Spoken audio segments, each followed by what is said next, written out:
What's going on in Athens right now is absurd. Like, it's literally insane. But the biggest question is, will it continue here in 2025? We're going to talk about that and a lot more here on this edition of the How About That Dogs Cast. The Georgia Bulldogs are on a historic run when it comes to their performance of football at home inside the SEC conference and inside college football as a whole. I know it's hard to imagine. You think back not too long ago, just to the beginning of Kirby Smart's tenure at Georgia, and you would have lied if you had said that they would be as dominant at home as they have been under Kirby Smart.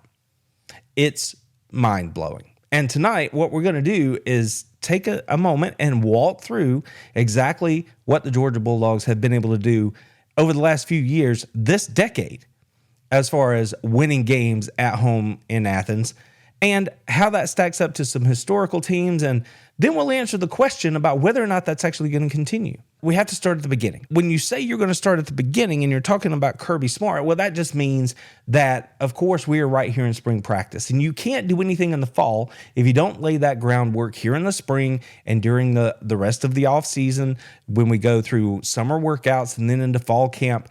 That's how you build the momentum, figure out who you are as a team to roll into 2025 and accomplish the kind of things that the Dogs have accomplished. But before we get to that, we just have to address the elephant in the room, which is that the University of Georgia, one of the top programs, in my opinion, they are the top college football program in the nation right now.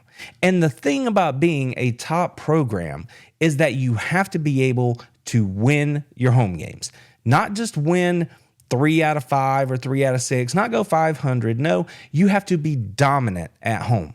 If that's where you're going to make your hay, you have to build your base there at home and then go out and win the games on the road. That's how you spread your dominance, right? That's how you inform everybody else that you're not just a run-of-the-mill team, that you're something different. Because playing at home is it's kind of like tennis, like you're holding serve, right? If you win at home, you're supposed to win at home. You're supposed to have that home field advantage. But friends, I'm old enough to remember, even during my time as a student at the University of Georgia, when Sanford Stadium was not the kind of place it is now. It was not a raucous place that other teams feared coming into. Credit to Kirby Smart and the staff at Georgia, to his AD Josh Brooks, and all the people that go into making that atmosphere what it is, what it has become, because it hasn't always been that way. The team on the field was good. The team on the field was championship caliber from year to year, but the atmosphere never seemed to match. You always heard about the other schools in the SEC, like LSU, of course, Florida back in their heyday, and South Carolina always gets mentioned as a tough place to play. Of course, Rocky Top, right, up with Tennessee. But people didn't talk about Athens that way. But they do now. And you might ask, what comes first, the winning or the home crowd and the home field advantage? That's a chicken or an egg. It kind of goes back and forth. But I think in Georgia's case, it clearly was the winning. But more than that, even when he first stepped on campus at Georgia as the head coach, Kirby Smart understood that if Georgia was going to be all that they could be, all that they're supposed to be, given the resources that they have, then it wasn't just going to be him and the players and the staff inside the building that were going to make that happen. It was going to be the kind of overall effort with everybody pulling the rope together, meaning you and me as fans. If you donate to the school, if you are a booster, if you buy the gear, all of those things, everybody had to be pulling in the same direction. Think back to his first G-Day game in Athens. Concerts, they rolled everybody out there, filled the stadium. It was a beautiful thing to see.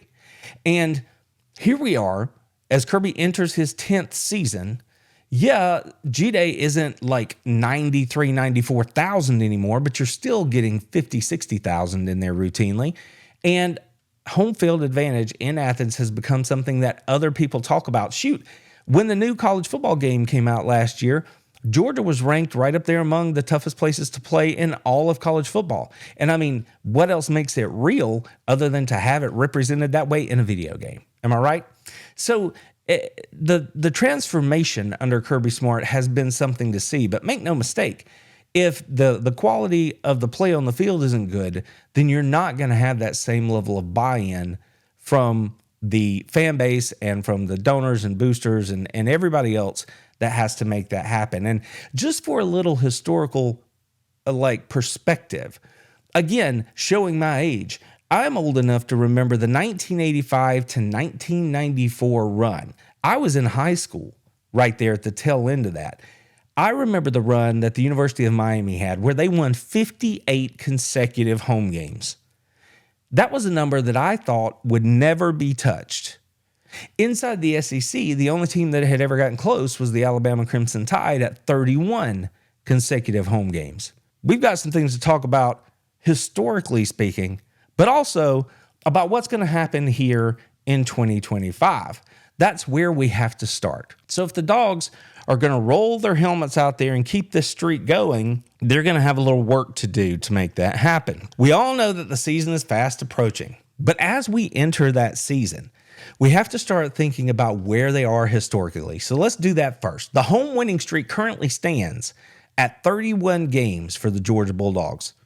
Georgia's won 31 consecutive home games dating to 2019, which leads the FBS and improves on its school record. The Dogs are tied with Alabama for the longest home winning streak in SEC history at 31. And in the Kirby Smart era, the Bulldogs are 50-4 at home with 6 consecutive undefeated seasons and 7 total in his 9 years as the head coach at the University of Georgia. Now, those numbers in and of themselves are pretty doggone impressive and frankly, not numbers that I thought we would see under Kirby Smart. Not because I doubted Kirby Smart necessarily, but more because I just didn't know if those kind of things were possible in today's college football. Yet all Kirby and the Bulldogs have done since they've gotten there is show up week after week and be consistently good.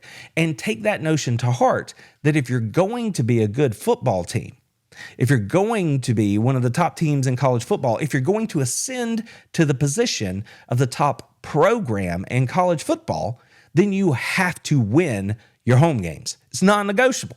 You have to get it done. And there is such a huge priority put on that for Georgia under Kirby Smart. But this thing gets a little bit bigger. We can tighten it in, though, and look at 2020. And moving forward from that point, every team in college football has lost at home with the exception of one. That would be my Georgia Bulldogs. The home winning streak this decade sits at 28 games. They've won 28 consecutive home games here in the 2020s. I know it all happens so quick. You think, man, it was just the other day that Kirby showed up in Athens. But if you pause and think about it for just a second, think about all the great players that have made this happen. Again, this isn't non-conference games. This isn't SEC games. We're not breaking it down like that just yet. We're just talking about games played in Sanford Stadium between the hedges. Georgia's rattled off 28 consecutive home games. That's 4 touchdowns worth of wins for the Dogs. And you got to wonder, is that kind of success something that they can keep going? And did they actually play anybody over the course of those wins? Or were they just kicking around a bunch of tomato cans? It's pretty impressive, even if that were the case. But it's not. Have you ever wondered why Kirby Smart is considered one of the top coaches in college football? Why he builds his programs the way he does, and why he's been so successful? It's because he's adapted the teachings of some of the best philosophical and strategic minds the world has ever known. These are lessons that help you be successful not only on the football field, but also in life. If you're interested in learning some of those secrets for yourself, the key is to help you change your life and better understand what makes Kirby tick. Good news is I've already done all the work for you. Just sign up for the Ring the Bell newsletter below and I'll send you my curated list absolutely free. And you can start to unlock the keys to help you dominate life the way Kirby Smart and his Georgia Bulldogs dominate college football. Get it today. Kirby Smart and the Georgia Bulldogs aren't just beating up on teams that everybody thinks they should beat up on, right? The directional schools, the little sisters of the poor. That is not how they've gone about constructing this record home winning streak inside Sanford Stadium. During this decade, The Georgia Bulldogs have 9 ranked wins. Now, keep in mind that we're looking over a period of the 20, 21, 22, 23, and 24 seasons. And in some of those years, 2020, I'm looking at you, and then others by quirk of the schedule where the Dogs may have had neutral site games, and you know they have at least one of those every year against the Florida Gators.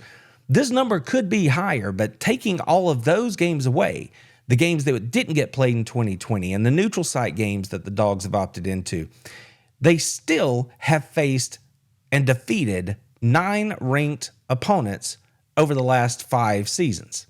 In 2020, they had 2 of those games, won them both. In 21, 2 again. In 22, just 1. But then in 23, they had 3 of those matchups. And then in 24, they just had 1 more. But if you look back in that 23 year, for example, they defeated an Ole Miss team that was sitting right outside the top 10. I think maybe they were sitting there at number 11, but that counts as a ranked win, right? Not just the top echelon. So we're counting them all. So Georgia has beaten the teams they're supposed to beat. They've beaten the teams that everybody said they couldn't beat, and they just kept the train rolling in Athens. And that has been remarkable. Now, again, as we go through these games, I want you to think about the great moments, the great games, right? Think about the Tennessee game back in 22 when they came in there ranked as co-number 1, according to one of the sites. Think about the 2021 game where Arkansas showed up at noon as a top 10 team. And the stadium, to hear some people say it, was the loudest it has ever been, and certainly the loudest it had ever been for a noon kickoff. Think about these memories that happened over the course of this win. I think that helps us to better appreciate what we've been watching. If we tighten down the focus a little bit further, let's go ahead and look at the top 10 wins. There have been 4 of those. So of those 9 ranked wins, 4 of them, it has been against the top 10 team. In 2020, you had 1. 2021, you had 2 of those games. And then in 2022, you had 1 more. Now in 23, again, not a top 10 matchup there, but there were games right outside the top 10 that the Dogs won. And then in 24, there you see, again, no top 10 victories. But the bottom line is the Dogs do not care if you're highly ranked. If you come to Athens, Georgia, and you step between the hedges, they're taking on all comers. And here in the decade of the 2020s, everybody has walked out of there with their tail between their legs, carrying a big fat L from Kirby Smart and his Georgia Bulldogs. So that begs the question, can this continue? Is this the kind of thing that the Dogs can keep rolling? Is there any chance that they could approach what the Miami Hurricanes of the late 80s and early 90s were able to do? Now, if I'm being completely honest with you here, and I think about that question, I'm going to have to say no, because the landscape of college football today is obviously drastically different than it was 35 years ago, right? It is not the same game at all. The players aren't the same. The coaches, the television, of course, the media and the social presence of the players and everything around them is different. So no, it's not the same game. And that, more than anything else, is the reason I don't think we're ever going to see that 58 game streak being challenged, especially when you look at what's going on with the landscape of college football and how it appears that we're moving towards mega conferences. And now we have the playoff that most people think are going to go to 16 before too long. So teams might be more willing to step up and play tougher games, schedule tougher games over the course of a season, do home and homes, that sort of thing. And that means that the chances of you taking a loss somewhere along the way at home are greatly increased. So the numbers are nice. The streaks are nice. But as a fan, would you rather see those really good games? Like if you think about the 2030 season, 2031,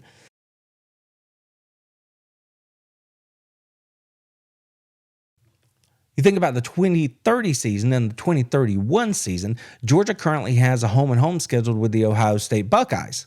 So would you rather see those games, or would you rather Georgia be able to hold on and just build up these streaks? Now, I'm greedy. I would love to see all that happen. I would love to think that the Dogs have the facilities in place, the coaching staff, they can recruit the kind of players that can give them a chance to go out there and keep this streak going. And maybe they can. That's why I'm going to watch. I'm going to pay attention.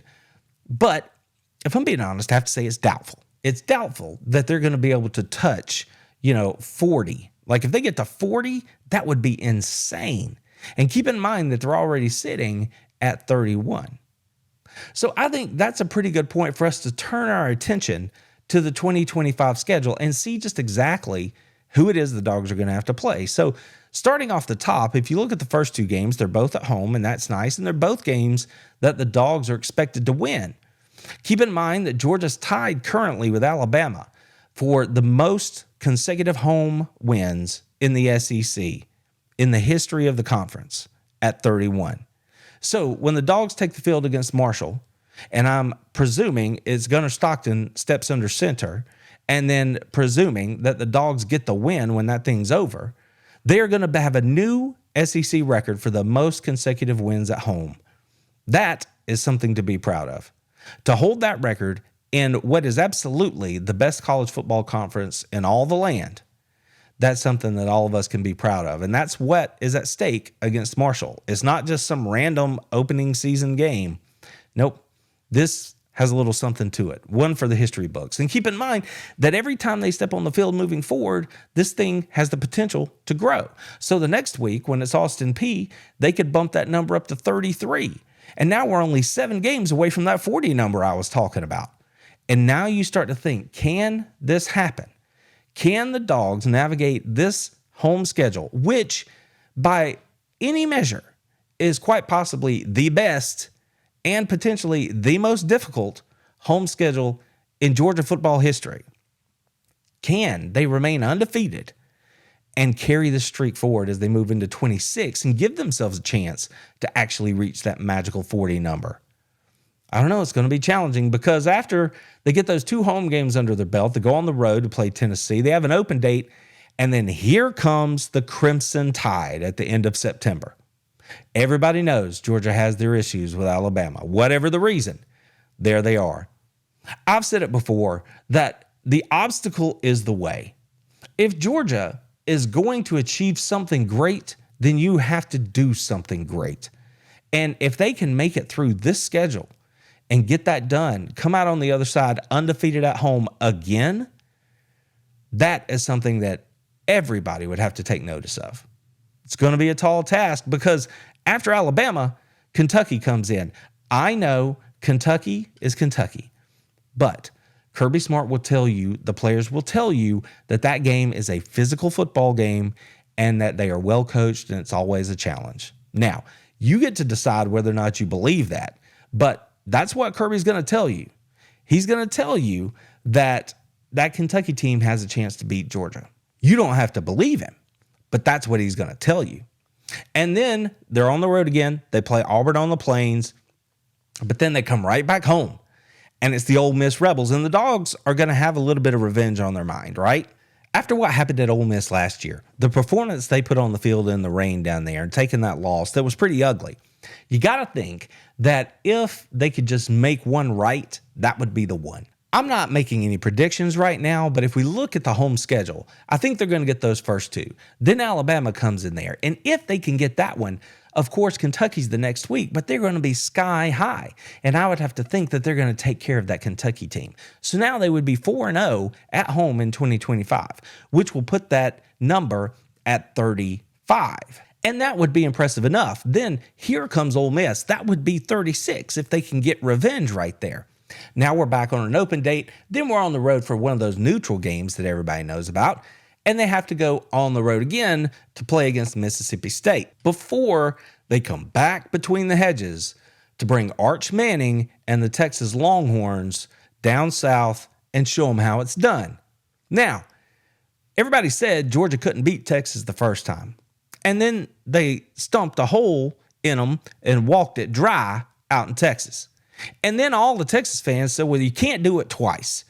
Well, they did it twice, coming from behind with a backup quarterback to claim the SEC championship. And all you're going to hear is that they can't beat them again. Now, I will admit that it's going to be a tough task. That Texas team's going to be really good. We don't know what this Georgia team's going to be right now. I'm playing all of this out just based off of what we think we know about the schedules. Texas is going to have to come in and prove it. Sanford Stadium is going to be jacked to the moon for that game. I don't know, probably going to be a primetime game if I had to imagine that they're going to put those two marquee teams out there where the most eyeballs can find them. So you're probably looking at a night game right there. Imagine the scene in Sanford Stadium if the Dogs are having a good year and they have to take on the Texas Longhorns.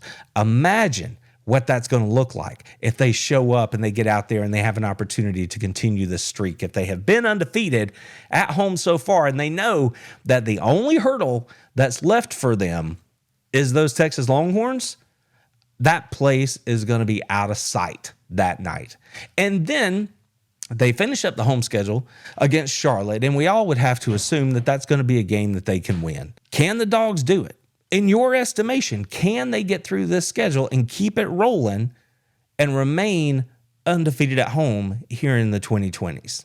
Like I said, it's going to be a tall task, but there's nothing that says they can't.